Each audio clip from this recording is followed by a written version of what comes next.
From Aaron Judge hitting 58 home runs and almost matching his monster 2022 season to Ronald Acuna getting hurt and not being able to stay on the diamond for a full season, outfield is such an intriguing position heading into 2025. Today, Matt and I break it down on today's action-packed episode of Locked On Fantasy Baseball.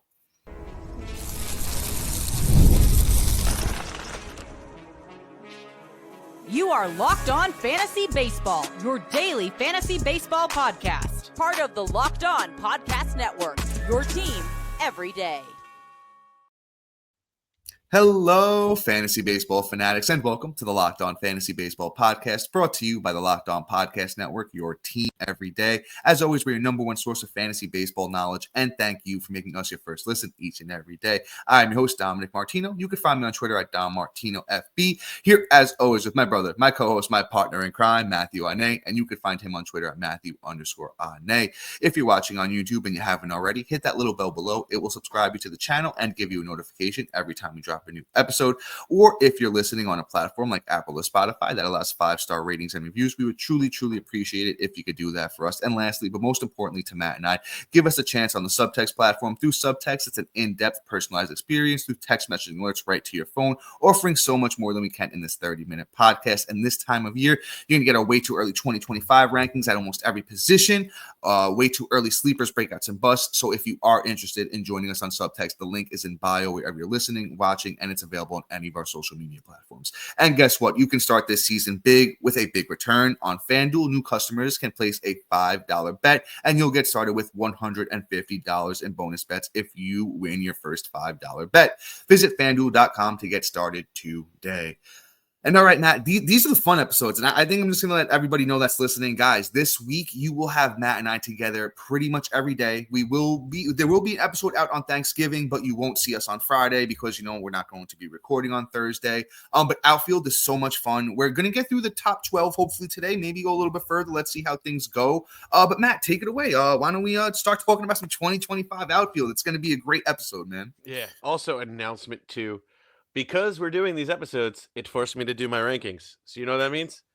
Subtext, you will be getting our rank, at least my rankings. I don't know if Dom's ready yet, but I'm my ready. rankings, December 1st, I'm going to release our first ones. So guys, you get a free 2 weeks. Might as well hop in there, at leleast see what we're working with.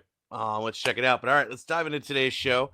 And, I gave a lot of hate last year. I was scared to draft this player, but I think that this year we now have to give it to him, and all rise for Mr. Aaron Judge. Aaron Judge obviously has now just said, hey, look, I'm going to be healthy. I'm going to figure out how to play through it, which he finally manned up and put his big boy pants on and said, I'm going to be a beast and, just do his thing.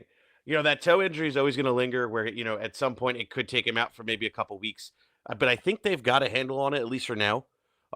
There's always that chance, but you can't draft based off of, what coulda, woulda, shoulda been, because now he's proven that he can do this even while having this injury. So now we have a lot more information. So I feel a lot stronger about drafting him, and I have him as my OF1. He's not like the number one pick overall for me, but he's damn near close. He's, I think, in the top 3 or 4 for me, in general, in terms of all of baseball. But for Aaron Judge, for me, with the 2 seasons back to back of not only, playing pretty healthy. I mean, granted, 2023 played about 106 games, but still, funny enough, one of the best players in baseball, which is kind of scary, still had more home runs than most people have in an entire season. I feel like even if he does that, it's still a good baseline because the stats in 2023 were just as bonkers. And if he plays a full 160 games, then you're going to have this kind of MVP level. Aaron Judge is totally worth it at this point. You just literally, the only thing you have to pray when you pick him is please do not get hurt in September. Go ahead and get hurt in April. Go ahead and get hurt in June, July, August, whatever. But just don't be hurt in September, and you still are going to benefit from him to get a championship. You know what I'm saying? So, Aaron Judge for me is finally a locked and loaded player for at age 33 this year, which is absolutely crazy too that he's that old. But he's still playing like a top-notch player. I don't think we got much longer with him. being, this elite level, but I think we got at least 2 more years before we start seeing this drop off. Aaron Judge is going to be absolutely incredible in 2025. Yeah, Matt, great breakdown on Judge. I also have Aaron Judge ranked as my number one outfielder heading into 2025. He finished the season on Yahoo. Once again, I preface this when we do our position episodes. Matt and I specialize in 5x5 head-to-head categories league. So when we're talking about our rankings, that's where our rankings are based on. We'll always give you a little bit of a points league spin and a straight roto spin as well. But Judge did finish the season number one in 5x5 head-to-head categories for leagues. Judge plays for those New York Yankees. In case you guys forgot. 122 runs, 58 homers, 144 RBIs, 10 steals, 322 batting average. Matt, you broke him down really good. He still sits at the top, literally 100th percentile in every hard hit category, bat speed, every underlying stat that you want to see. So we still like it from Aaron Judge. The thing is, the sprint speed slowing down a little bit. I'm not expecting him to, steal 10 bases again. If he steals 5, we're going to be lucky with that. I thought maybe, after we saw that 2022 season where he stole 16, thought maybe there was a little bit of speed in them, but not really. He's too big. The Yankees aren't going to let him run around like that. But Matt, great breakdown. I'm not going to say too much else here on Aaron Judge. Great player. Take him in the top of the first round in 2025, and you'll be very happy with the results. Let's move on to my number 2 outfielder, Matt. I think we fall in sync with this guy here too. It's Kyle Tucker. Monster season for Tucker. Then he got hurt, and I'm going to say it. The Astros lied to us. They were saying, he's going to be out a week. And then he's going to be out 2 weeks. And then, it just turned into he missed pretty much the rest of the season at that point. Tucker did play 78 games, though. He had 277 at-bats, 56 runs, 13 doubles, 23 homers, 49 RBIs, 11 steals, 56 walks to 54 strikeouts, and a 289 batting average. Kyle Tucker at age 27 was going to have the best season of his career. It wasn't even a question. He probably would have finished right there with Judge, as one of the top, and Judge and Soto as one of the top outfielders. 30-30 is easily in the cards. Honestly, the way that he was hitting the ball, 35 plus homers is in the cards, I think, for Tucker. I love what he brings to the table. If you guys are watching on YouTube, you see Matt pointing up. There's a world where Kyle Tucker just dominates and really can finish as the number one outfielder. I love everything about him. I don't think we should be shy. He's been a very, very healthy player before this past season. So Kyle Tucker, I'm all in on him. I don't really think there's too much else to add here, but very, very safe bet. And there's a lot of upside still with Tucker. Yeah. So I love this kid. I honestly will not be surprised in 2026 if we're drafting him as the number one player overall. Let's put it that way. That is my projection for next year for him. Maybe a little bold, but actually I don't think it's that bold at this point. The scariest thing is he missed July and August and pretty much most of June. And when he came back in September, he hit 4 home runs. He picked up right where he left off. He's incredible. That puts his home run numbers for the year at 23, and he only played 277 at-bats, and that's 78 games. Okay, you still had more than a half a season left to go. That pace is 46 if you literally just double it. On top of that, let's just be a little realistic. He's not hitting 46, but 40, I think, is well within the realm. And it's honestly, possible. Too, the speed is there, too, where we might even see, which this is a little bit more unlikely, a 40-40 season. He's got the wheels. All the Astros have to do is just give him more of a green light to go, and I think he can then be there. Which is wild. We're splitting hairs here of okay, who's the top? But Kyle Tucker's an elite pick, and for us to not pick him this high is going to be just a shame at this point. I can't add anything else because Dom, you covered him very well. Coming up next, we're going to cover Juan Soto, the possible landing spots, the fantasy implications, and all that wonderful stuff coming up next.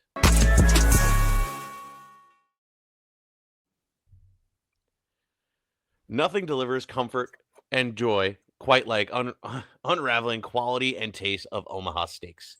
This year, skip the holiday hustle and bustle and save 50% off site-wide during their cyber sale at omahasteaks.com. Plus, get a $30 reward card when you shop early and score an extra $30 off with a promo code of MLB.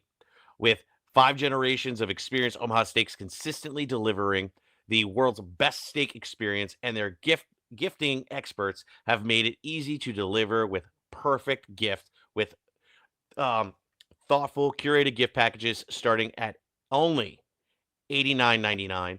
From legendary steaks, mouth-watering desserts, and more. Save 50% off site-wide during Cyber Sale at omahasteaks.com. Plus, our listeners get an extra $30 off with the promo code MLB at $30 off reward card and a $30 reward card when you shop early. That's 50% off omahasteaks.com and an extra $30 off with the promo code MLB. Minimum purchase apply. And guys, listen, a little inside baseball. If you've never ordered from Omaha Steaks, I do it all the time. I have a smoker, so I love the meat there. Love it. And also too, when they throw in the apple fritters, like they're no joke. They're ridiculous. The apple fritters are absolutely amazing. So just anything with that, do it. But that's omahasteaks.com.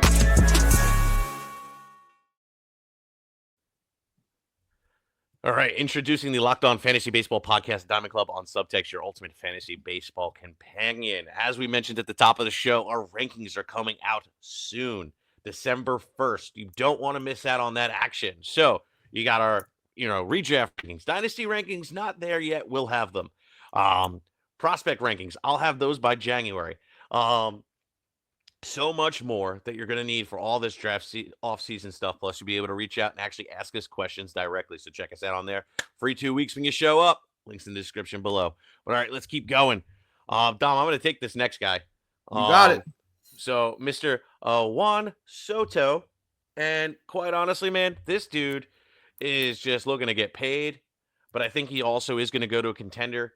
Now, what are the options for Juan Soto? Where do we think he's going to land? Obviously, Yankees are still in play. Unfortunately, I don't know if he's actually going to make it back there, unfortunately. But we'll see. Likely also landing spots are the Mets. There's the Dodgers, of course. There's Red Sox, too. Red He met with Sox. the Red Sox. Red Sox. He's meeting with all the teams. And, we'll see where he eventually lands, but he's looking to get paid $450 million, $500 million is the ballpark that I heard was being thrown around. Yes, As long as he goes anywhere with Boston, I'll feel the best about it. Like out of the big contenders that are in for it, like even the Mets are still a little bit shaky for me because just how that team functions and like the still the elusiveness of where Alonso's going to be. Alonso leaves and he goes to the Mets. Then that fantasy value kind of dips a little bit as well. So, like, I'd love to see him return to the Yankees because at least he'll be in a lineup with Judge and then Dominguez and then Stanton. Like, there's options around. If he goes to the Dodgers, obviously it's going to be I'm going to be deflated. But for fantasy-wise, though, it's going to be absolutely incredible. I think, if anything, he goes up to number 1 OF if he actually goes to the Dodgers. I think he'll surpass Judge because there's a season where he might have like 140 runs and ribbies because that team is just stacked from top to finish at this point. So it's just really just a matter of where he lands is where it's going to be, but he's pretty much a locked and loaded, top 3 outfielder and top 10 pick in your fantasy drafts, no matter where you slice it and dice it. Yeah, I think we'll see these top 3 outfielders we talk about, all first-round picks. Honestly, I truly feel it's going to be like a matter of where you're picking in the draft. I think Judge is going to be the top guy, and then I think you will see a lot of debate between Tucker and Soto. I think Soto is the safer one. We know who Soto is. He's been very consistent throughout his career. One down year. Tucker, not that he's inconsistent at all, but just I think the safety of Soto, is going to be where you're going to see the debate between the two of them. If you favor one or the other, I'm not going to blame you. But let's just talk about the Soto's career year with the Yankees last season. He played in 157 games, had 576 at-bats, 128 runs, 31 doubles, 4 triples, 41 home runs, a career high, 109 RBIs. He stole 7 bags, had 129 walks to 119 strikeouts. So you points leagues players, I think he moves up in points leagues, and he hit 288. Soto's always going to be a guy that's going to give you a great batting average with good amount of power, and I think no matter where he goes, the counting stats are going to be really good. I think with just another guy we draft him with confidence. I don't think there's much, reason to spend too much time here on Soto unless we want to speculate about the landing spots, which I'd love to see him come back to the Yankees, as Matt said. Red Sox, had a good meeting with him. I heard the Dodgers are going to Dodger. I wouldn't be shocked if he signs there as deflating as Matt, said it would be, which is the truth. And then I think that the dark horses, the Toronto Blue Jays, have been talking about being very aggressive of getting him. if you put him in that lineup with Vlad and, maybe Bichette has a little bit of a bounce back, I could see things working out. But I think that's the I think that's, probably the worst landing spot out of all of the teams that we have discussed. But as we were talking about those Dodgers, let's move into this next guy. Matt, correct me if you're wrong. I think we're in sync through these top 4, right?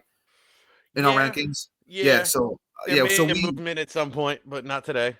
Yeah, so we're in sync through our top 4 in our 2025 outfielder rankings. We got Mookie Betts up next at 4, plays for those Los Angeles Dodgers, of course. Dealt with a little bit of injury this past season, only played 116 games, 450 at-bats, though, 75 runs, 24 doubles, 5 triples, 19 home runs, 75 RBI, 16 steals. He hit 289. Mookie Betts will be 32 this upcoming year. I don't think he's lost a step or anything yet. Underlying stuff really still, likes Mookie Betts. I think a 30-plus homer season with 100 and 100 and, 10 to 15 steals with a good batting average is always in play with Mookie Betts. Here's the thing, though. I will preface this. If Ronald Acuna is healthy going into opening day, I think this is where I might make the switch. I think this is where you start thinking about, okay, even though Acuna wasn't playing the best going into, while he was healthy in 2024, we all still know what Acuna is. And I think those top 3 players are, safe enough that we can hold off on Acuna there. But this is where I start to teeter a little bit, in my rankings. Matt, I don't know if you feel the same here. I know Mookie Betts is great and he's safe, but he's getting a little bit older, and I'm not sure about this one. Mookie Betts is also my number 4. I don't think Acuna is in my contention to move up higher than where I have him, truthfully. Okay. Just because we've already seen him get the knee injury, and what that season looked like the following year when he returned, right? The power was pretty much zapped, but the speed was there. So it's just really just a matter of that. But I want to go back and circle back. The guy we're actually talking about is Mookie Betts. He's a safe option for me there. I think that he's been consistent. You're guaranteed runs and ribbies contribution every single year. It's not like he's, if it wasn't for the injury, he still was on a 30 home run pace. He's definitely worth the pick. And, it is what it is at this point. It's just you're splitting hairs. But the only other guy I have, which is my next guy, this is where we start differentiating, is, for me at least, it's Fernando Tatis is who I have right after. Fernando Tatis, for me at least, I think there's a little bit more on the upside aspect of, you want to go when you're splitting hairs at this point. Okay, do you want the higher end ceiling or do you want the safety net? And in the first round, it's really just a matter of what you're wanting, but you're also splitting hairs too, because they come with a solid, foundation anyway, where the baseline isn't too far off. It's just a matter of how high end is that. And that's where Mookie Betts for me right now is higher. Whereas Fernando Tatis, the floor isn't as good because he doesn't have a team around him like Mookie Betts does, right? So the Padres. Hey, don't sleep on those Padres. Those Padres are pretty competitive, man. Padres are good, but the thing is, though, like the names and the Star Wars and the guys that are consistently at the top that are on the Dodgers versus the guys over at the Padres don't give you a floor of like a guaranteed. Of course. You play a 500 at bat, you get 500 at bats, you're probably going to walk away with like 100 in terms of runs and ribs.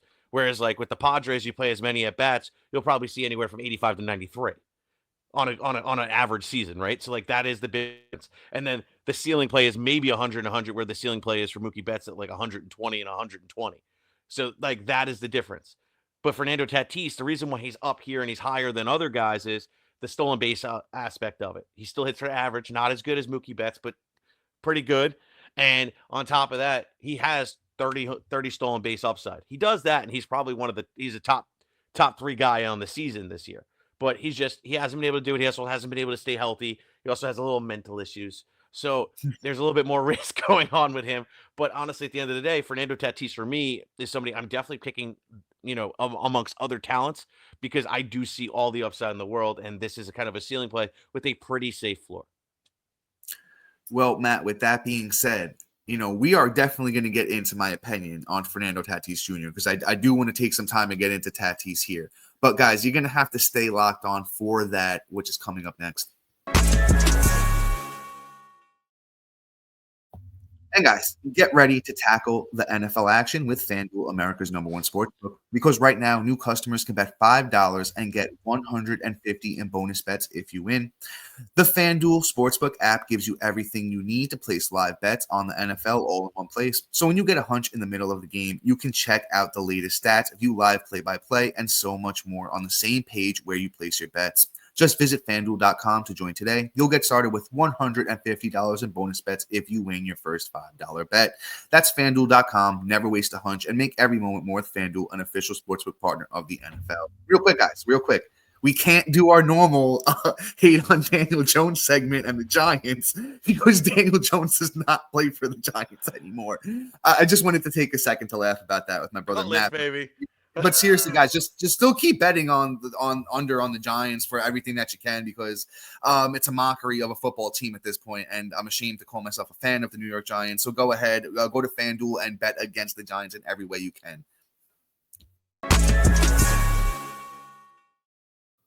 All right, Matt, I'm going to jump back in here because I do want to talk about Tatis a little bit. And you know what, Matt, you're right. I'm with you on Tatis. I think I need to move him up. And this is why we do this. If you guys listen to these episodes, this is why we do this kind of work. And I went on a tangent the last episode, I believe, or the episode before, so I'm not going to do it again today. But do this kind of homework. Find a friend. I'm very lucky to have Matt as, one of my best friends, if not literally my best friend.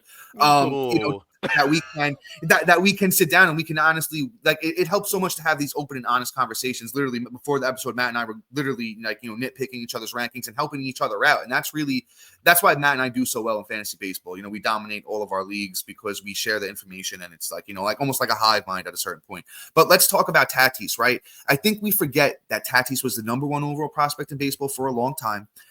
He has the power, he has the speed. Let's look at the underlying stuff, right? The underlying stuff, they love him in the batting average department. He's a guy that always had the batting average talent. He can hit 300. I'm not banking on it, but he has the upside of hitting 300. He's hit 42 home runs in 130 games before. So not even a full season, 130 games, 478 at bats in 2021. He had 42 homers and stole 25 bags. When it comes to sprint speed, he's almost 80th percentile in sprint speed. He's very fast. So you're talking about a guy, 40 plus homers, 30 plus steals, a 300 batting average. And I truly think, I think the Padres signed another bat this offseason. They got the lineup looking something like Arias, Tatis, Merrill, Machado, Cronenworth, Bogarts. After that, it gets a little bit shaky, but you know what? They lose Ha-Seong Kim. So I think they're going to want to put another bat in this lineup too. I think that's only going to help Tatis. Honestly, if you want to move Tatis up to 4, Matt, I think that's Matt, you have my 5, right? Yeah, I do. Yeah, so honestly, if you want to have Tatis at 4 or 5, right behind Soto or Betts, whatever your preference is, I'm not going to blame you. Honestly, I probably see myself moving him maybe to 5 myself, maybe right behind Betts, maybe ahead of Betts. Got to do a little bit more deep diving, but Matt, I love the take on Tatis here. I've talked a lot, though. I don't know if you want to get into who you have up next, or whoever you want to talk about on this list, talk about where you have them ranked. Go ahead, my brother. All right, so I did make an adjustment. Go for it. Live show. So, because this is the time of the year where I do that. And as I start breaking these players down, that's what happens. So I moved Yordan Alvarez up. Yordan is somebody that we all know what the Where'd you move him up to, Matt? Where'd you move him up to? 6 at outfield. In some platforms he may not be available, and then this conversation is kind of irrelevant. But at least you know what, you can kind of still have.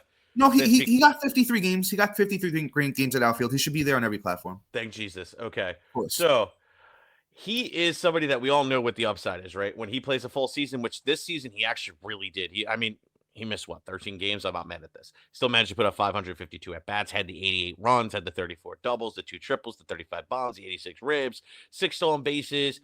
Walk strikeouts, awesome. 69 walks and 95 strikeouts. I'm not mad at that. Batted 300, had a slug of 567 and an OPS of 959. He had a really good season. This is the season that we've always expected. But the thing is, he does a lot more with less too. He's guaranteed 30 home runs, whether he plays 400 at bats or 600. That's just Yordan Alvarez. The thing is too, this season would have been a lot better if the Astros looked the way they have over the last couple of years. So if the Astros kind of snap back and make adjustments, the upside is even higher. So that's why I moved them up. And he's another one, just like Judge, even though you're talking this is Judge, not even Miller Lite, I would say ultra light, like Michelob Ultra.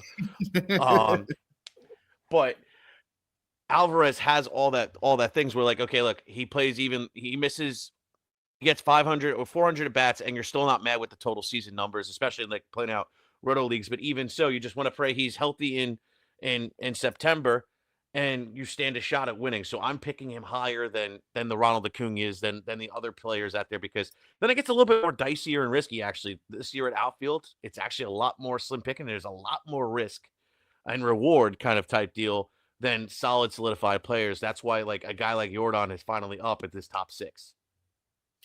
Yeah, Matt, literally as you were talking about Yordan, I was moving him up myself. So, yeah, you know, like I said, this is why we do these episodes. And like, you know, guys, you're listening along, you should, you know, yourself have our rankings pulled up on Subtext when they come out. You guys should have, you know, all sorts of stats and stuff, and just be following along, you know. And like I said, find a friend you can talk to about all this stuff. But Yordan, high batting average guy, a lot of power. The counting stats are always going to be good. I did a little bit of adjusting, so I'll read off my rankings real quick as to where we're at. I have Judge at 1, Tucker at 2, Soto at 3. I moved Tatis up to 4, Yordan up to 5, Betts fell down to 6, and Acuna fell down to 7. I just love the consistency of Yordan. That's why I pushed him up. Tatis, the upside, his upside is right there with a Kyle Tucker. It basically, he could have the same kind of season, so I moved him up as well. And then I don't think we're going to spend so much time here on Yordan. I think, Matt, you broke him down very good. Let's talk about Acuna. I want to talk about Acuna before we wrap the show up.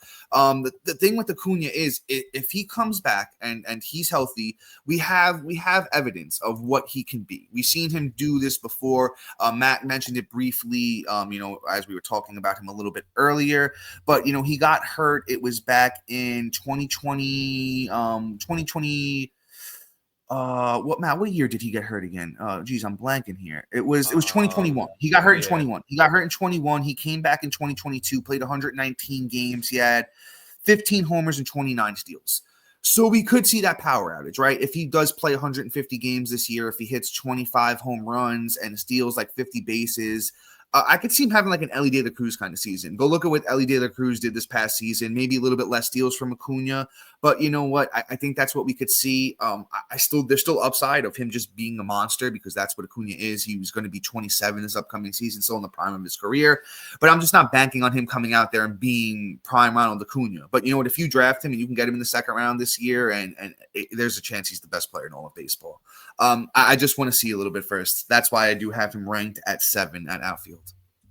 Yeah, so like I have him at 7 as well. So now we're aligned after not being aligned, because this is how Dom and I work. We lined it back up. Yeah.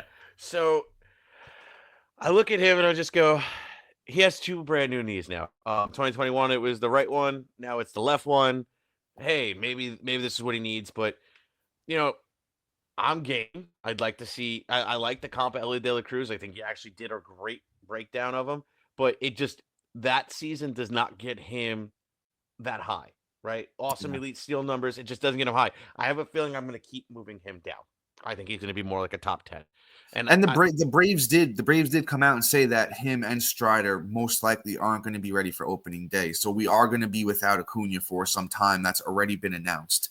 So I take that into consideration as you are drafting too. But then it's just the upside, man. Because if he keeps falling down draft boards, at a certain point you have to take him. At a certain point, you don't pass up Ronald Acuna. Like if he's there, if I'm staring him down in the third round, I'm taking him. I don't think he's gonna fall that far. But if Acuna's there in the third round, you take him. I'm leaving it at that.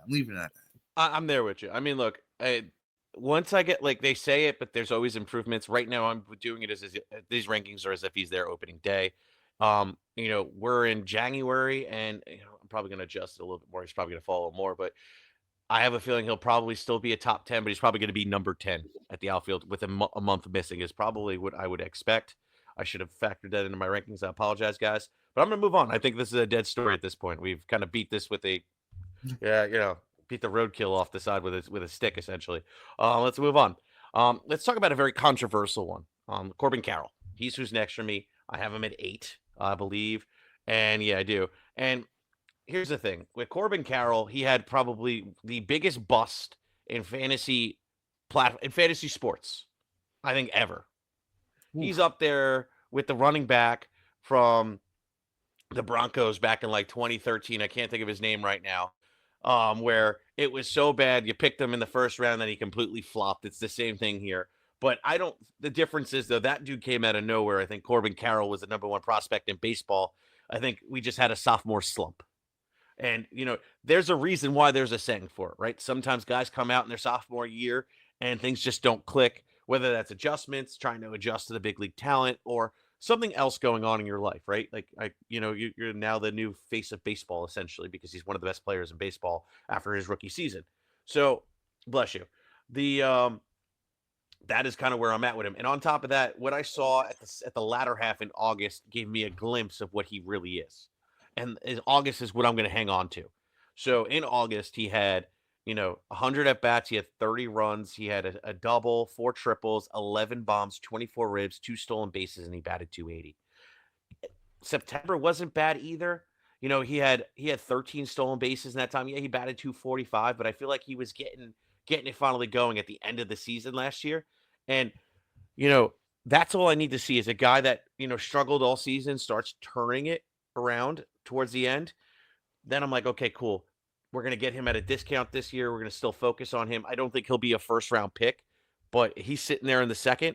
I'm smashing that draft button every single time because I have a feeling it's going to be ridiculous. Yeah, man, I have Corbin Carroll at 9, one spot under where you have him. It was a pretty disappointing season. I can't lie to you. We did rebound in the second half. If you did trade for him, he did play pretty well in that second half, so that probably worked out for you. But he was down in every category pretty much. He was down in every single category, except the runs, which were really good. I still think there's upside. I don't know if it's like, top 5 outfielder upside anymore. I think he might just live around this like 10 spot at outfield. The batting average the underlying stuff never loved him. It didn't even love him last year. And batting average, he was only expected to hit 268 in 2023 when he had the monster season. So if Carroll winds up being more of like a 260 hitter with like 40 steals and 20-ish home runs, it's not going to be as sexy as we originally thought. I think you draft Corbin Carroll with a little bit of caution this year.